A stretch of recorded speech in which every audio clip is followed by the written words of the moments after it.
విషయాల్లో breaking news చూస్తున్నాం. పెర్త్లో ఆస్ట్రేలియాతో జరుగుతున్న తొలి టెస్ట్లో టాస్ గెలిచి బ్యాటింగ్ ఎంచుకున్న భారత్ తడబడింది. బోర్డర్ గవాస్కర్ ట్రోఫీలో భాగంగా ఆస్ట్రేలియాతో జరుగుతున్న తొలి టెస్ట్ మొదటి ఇన్నింగ్స్లో భారత్ 150 పరుగులకే ఆలౌట్ అయింది. పంత్ 37, కేఎల్ రాహుల్ 26 పరుగులు చేశారు. ఆసీస్ బౌలర్లలో హేజల్వుడ్ 4, స్టార్క్, మిచెల్ చెరో 2 వికెట్లు, కమిన్స్ 1 వికెట్ తీశారు.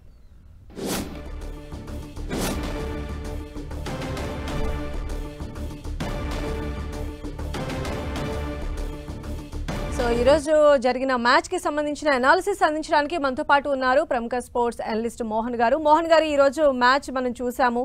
అంటే టాస్ గెలిచి బ్యాటింగ్ ఎంచుకున్నటువంటి భారత్ తడబాటుకి లోనైన పరిస్థితి మనకు కనిపిస్తూ ఉంది. వరుసగా వికెట్లు తీయడాన్ని ఎలా చూడాలంటారు? ఈ రోజు మ్యాచ్ పైన మీ అనాలిసిస్ ఏంటండి?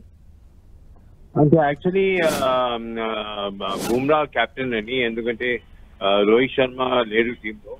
బట్ నా ఉద్దేశం అంటే టాస్ గెలిచి నువ్వు ఫీల్డింగ్ తీసుకుంటే మనం ఆస్ట్రేలియాని ఒక మంచి స్కోర్ తోటి ఆల్అౌట్ చేయొచ్చు. మనం 150 ఆల్అౌట్ అయినాము. Only Nitish Reddy 41, even Rishabh Pant 37 and also Rahul 26. But ఈ స్కోర్ చాలా తక్కువ స్కోర్ అండి.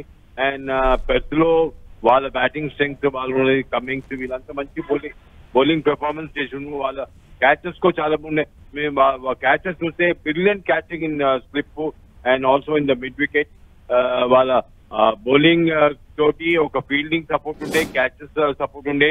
అండ్ 150 స్కోర్ చాలా తక్కువ. ఎందుకంటే ఇది టెస్ట్ మ్యాచ్, ఇది 5 days మ్యాచెస్, ఇది అది కూడా పెద్ద అవుతుంది.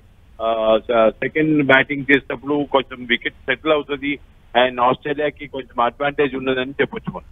అలానే టాప్ ఆర్డర్ మొత్తం కుప్పకూలిన పరిస్థితి ఉంది మోహన్ గారు. అంటే ఎలాంటి ఫ్యాక్టర్స్ ఇక్కడ వాళ్ళు సరైనటువంటి ప్రదర్శన ఇవ్వకపోవడానికి రీజన్స్ అయి ఉండొచ్చు? అంటే మీరు ఫస్ట్ బ్యాటింగ్ తీసుకుంటే ఏమవుతుంది, ఆ వికెట్ న్యూ బాల్ బౌలర్స్ కి చాలా యూస్ఫుల్ ఉంటది. అండ్ స్వింగ్ కూడా చాలా బాగా కంట్రోల్డ్ స్వింగ్ ఉండే. అండ్ చాలా మంది క్యాచెస్ స్లిప్ లో వాళ్ళు క్యాచెస్ చాలా బాగా పట్టారు. అండ్ ఆల్సో మిడ్ వికెట్ వాళ్ళ ఫీల్డింగ్ చాలా బాగుండే. అండ్ క్యాచెస్ వాళ్ళు యాక్సెప్ట్ చేసిన మనకు ఒక మంచి స్టార్ట్ దొరికింది ఆస్ట్రేలియాకి. అండ్ మన పెర్ఫార్మెన్స్ అంత బాగలేకుండే. అండ్ డెఫినెట్లీ బ్యాటింగ్ ఫెయిలియర్ అని చెప్పొచ్చు మనం.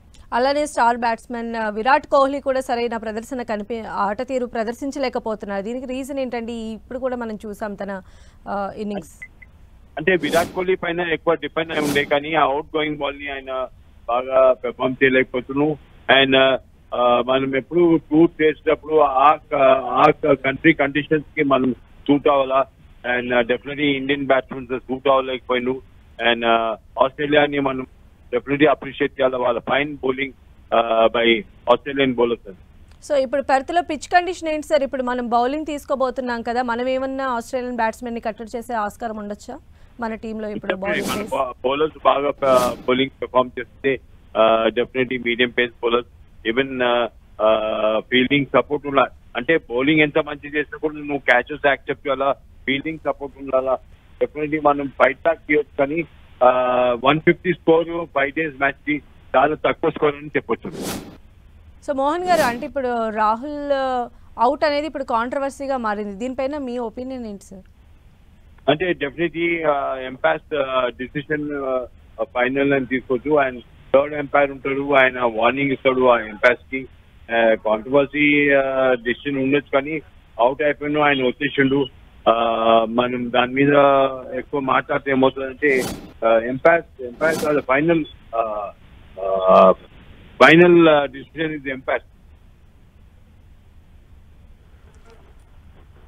Okay, right Mohan garu, thank you so much అండి.